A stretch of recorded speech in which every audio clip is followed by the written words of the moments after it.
නෙතුලි, ඇයි ඔයාගේ අම්මා අපේ අම්මා එක්ක කවදාවත් කතා කරන්නේ නැත්තේ? ඒ ගැන මමත් අපේ අම්මගෙන් හැමදාම අහනවා රිෂි. ඒත් එයා කිසිම උත්තරයක් මට දෙන්නෙම නැහැ.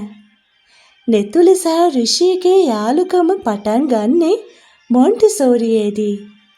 ඉන්ටර්වල් එකට කෑම කන්න අදිමදි කරන නෙතුලිට කෑම කවන්නේ රිෂි. ටීචර් උගන්වන නැටුම් පාඩම රිෂිට කියා දෙන්නේ නෙතුලි. දෙන්නා ටිකෙන් ටික ලොකු වෙලා කැම්පස් යන කාලේ එළඹෙද්දී දෙන්නාගේ බැඳීම තවත් සවිමත් වුණා. නෙතුලි, මට ඔයා නැතුව බෑ. Will you marry me? අපි එකම තාත්තගේ දරුවෝ රිෂි.